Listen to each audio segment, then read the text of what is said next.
waxaan u dirayaa tacsiir reer Sweden iyo muslimiinta Soomaalida iyo dad oo dhanba oo dhibaato ka soo gaartay waxaan la yaabanahay ummadii shalay tolo lahaa ninkan waxaan ku faraxsanahay geeridiisa oo waan ku dabaldeganaa xitaa haddana aan ku dhibka geysan ayadoo Ilaahay u dhahay fidna weeye qof dilaa qof kale asagoo naf loo aarin sharci daradaas iyo diin daradaas lagu hoos gabanayay markaan lahaanugu hadda dhibaato ka imaan doonta dadka lagu leyn doono waa Soomaaliya muslimiin oo waliba ay ka muuqato Soomaalidu inay diin iyo wax haystaanba yaa san dhibaatadan hadda lagu farxin dhibaatadan hal iska masaxa laga fogaada waa ka door bid weedan waxa igu daalacnaa waliba inaan gaalka aan difaacayo ninkaas laga yaabaa inuu toobad kale last second kiisi laakiin nimanka ku faraxsan baadirka sharciga Ilaahay oo wax dila maanta hadaba miraheedii waxay ku dhalatay 6 cisho ka yarba ilaa xalalta u baahan markii Sweden uu ninkii hubka haystay cunaqabateen ku qabsaday school oo 12 nafood ku laayay aakhirkiina isaga istoogtay 3 naf ya ka badanna waa dhaawacay ilaa hadda arki ma yahay qof muslim ama wadaadadii dadka isku sheegayay oo kan niyad jabsan oo sheer garanaya warkanba waxa la mudan diintooda noqotay ba argagixisadaas lagu farxayo in wax la dilo oo dhibaato la geysto iyo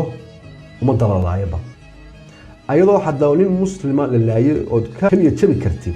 ayaad ka door bidaysaa ku faraxday dil baadila oo Ilaahay ogolaanba saddeed waxaan la hadlayaa dadka muslimiinta iyo kuwa Ilaahay ka baqaayaba waxa muhiim ah inaad ogaatiin dadkan aad ka dhiganaysiin inay diintiina qacanta ku hayaan oo wadaada ama diintu wax ka yaqaanaanba oo dhahay miyaysan loo damqanay diinta inay iyagu laftigoodu yihiin bagaalada ugu daran oo Ilaahay sharcigiisa dagaalayaba caruurtan la laayay maanta waa caruurtiini dadka lagu adeegsanayaa marka la qarxinayo ama lagu miineenayo hub oo saraha la leeyahay qarxiyo waa caruurteena saraha la qarxinayo waxa weeye sarihiini dalka laga soo qaxiyay dadka Soomaalida muslimiinba waa dalkiini dhulkii gaaleed oo u timaadeen amaan sugid oo ka soo qaxdeen dalkiini hadda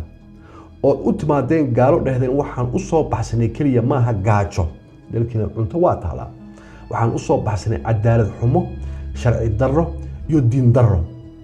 waxaanu ka soo baxsanay dad kale oo anaka noo eeg oo walaalaheen isku sheegaya oo ashahaata oo diinta la qaba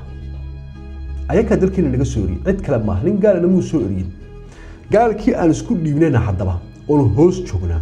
oo ilaa hadda la xitaa war sootan awadankiina fasaxyo u tagtiin sootan awadankiina kolba xitaa aad u dhuumasho inkoo sharci weynaan la siixtaa aad kolba ku xadaysiin maxaa jirana maya wadankii waa halis weeye yuu halis ka yahay yuu halis ku yahay yaa halis ka dhigayana caruurtaada halis ka dhigaysa marka lagu daraadiga loo gaal baa tahay marka la yiraahdo meeshan diin baa loo dagaaltamaya iyadoo hadda la isku dilaayay kaliya siyaasad iyo adduunkan maalkiisa dhici mayso inuu Ilaahay hadda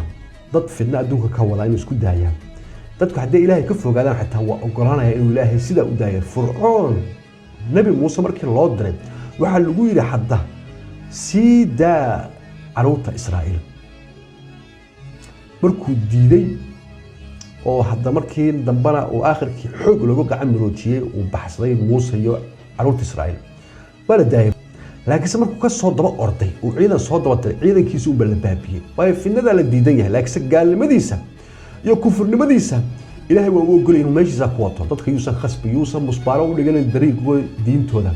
yuusan u dhigan musbaaro inay xitaa gaalooban ama muslimaanba dadka dhibaateen gaalnimada la qarso xadda doonti ama ku dhaqan xataa naftaada ka adkoon baa lagu leeyahay walaalayaal dadkan dhibaato lagu hayaanaka oo wadankeeni naga soo bixiyay diintii lagu xiriirinaya been ka sheegaya qurbihii dadkii lagu diraya maxaanu ka yeelnaa miyaan iska aqbalnaa miyad baqaysiina mise waa la gaaloobaysiina ina sida si maahe Ilaahay uu naxariisto dadkii dhibaato ka soo gaartay reer Sweden waxaan aad uga xumahay waxyaalaha soo socon doona waa Ilaahay baaba balan qaadaba wax oo jeebkayga ama baqdin iga keenaysa maaha waa balantii Ilaahay